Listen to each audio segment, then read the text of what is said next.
Who's your top five? Top five. Top five. Top five. I am the greatest. Top five. Top five. I am the greatest. Yeah, well, you know, that's just like your opinion, man. Hello and welcome to a very special edition of Resisting Boredom's Rank and File. This time I'm going to go solo. I'm going to tell you what my top 10, instead of the normal 5, most anticipated movies are for the fall. I'm Brandon Kaiser, and the fall pretty much covers September through December in terms of movies. Some people kind of call it winter once we get into December, but overall people regard it as fall.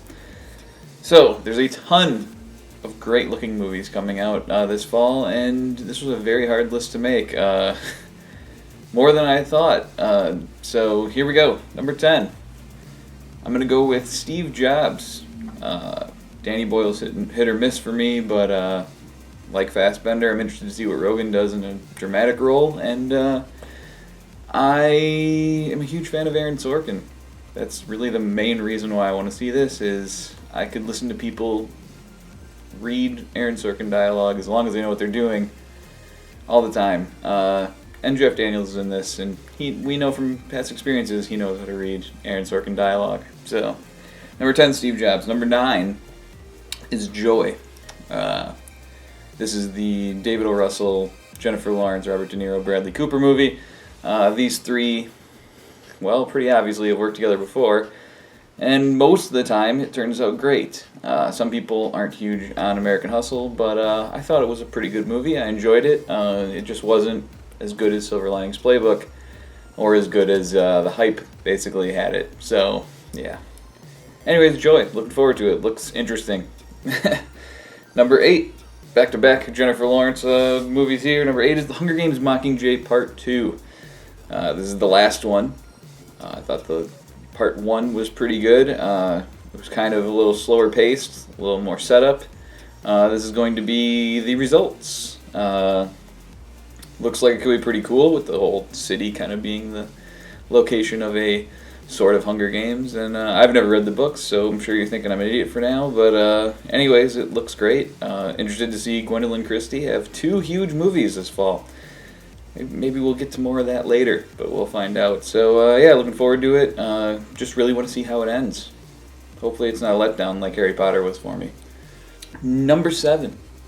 I'm going with The Night Before. This might be the surprise on the list, I guess, but this is Jonathan Levine, the guy who did 50-50. And once again, he's teamed up with Seth Rogen and Joseph Gordon-Levitt. This time they threw in Anthony Mackie, who I always enjoy. And, yeah, this looks funny. This is, I think, the only comedy pretty much on my list. The fall isn't usually a time for that, but in this case, this one looks excellent.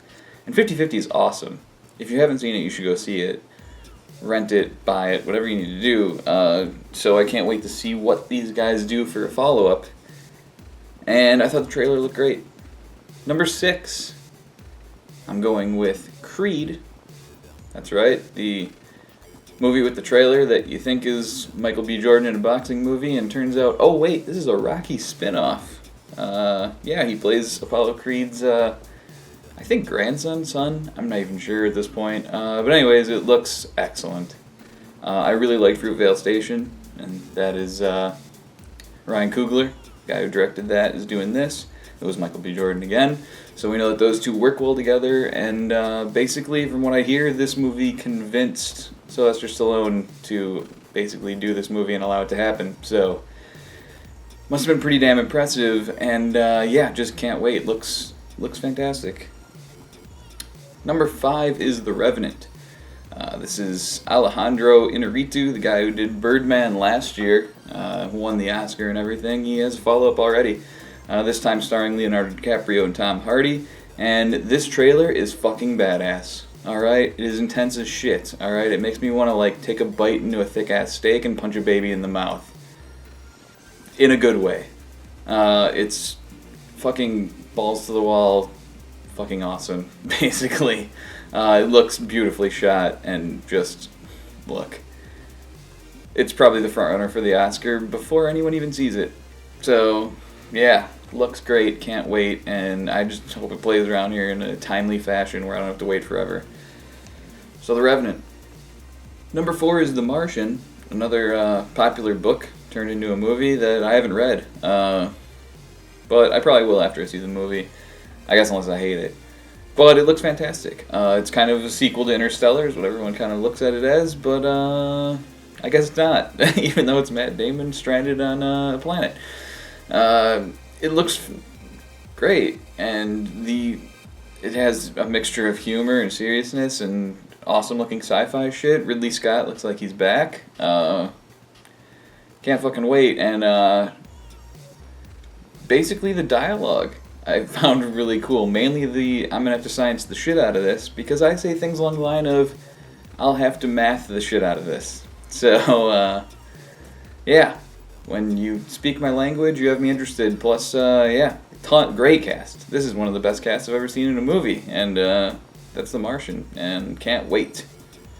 Number 3, The Hateful Eight. Yeah, why is it number 3? Because it's Quentin Tarantino. Probably would have been higher if it wouldn't have had such stiff competition, but every Quentin Tarantino movie is at least very, very good. Normally, they are amazing. So, definitely, The Hateful Eight is on my radar. And Kurt Russell has the sweetest mustache I maybe have ever seen on film.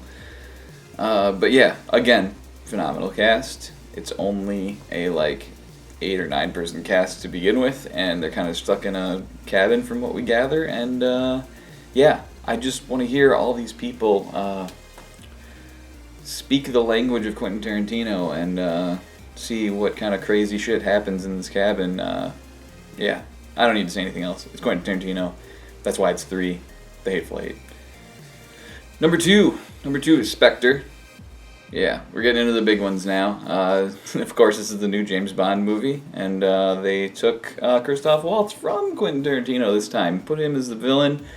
Yeah, what can I say? Everything they've released for this movie looks phenomenal. Skyfall I thought was amazing. It might be my favorite James Bond movie. It was Casino Royale, but it might be Skyfall. I'd have to kind of revisit them to make a clear judgment on that, but yeah, it's up there. One of the best.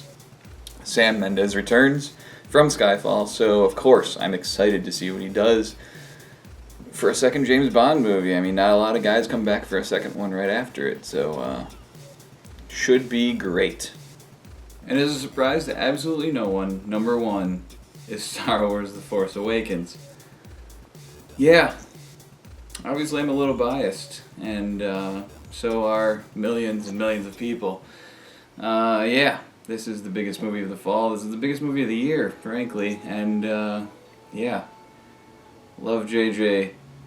The cast seems great.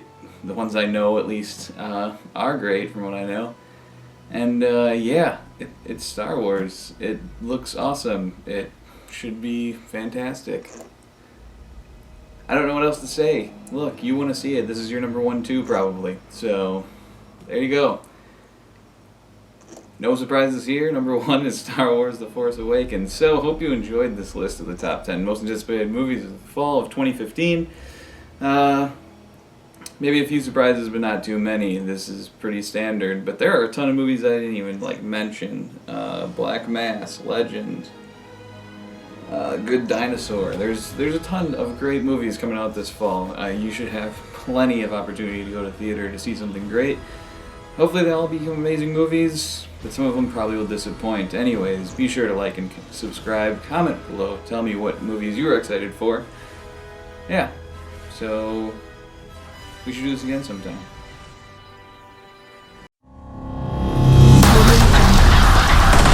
You're stupid!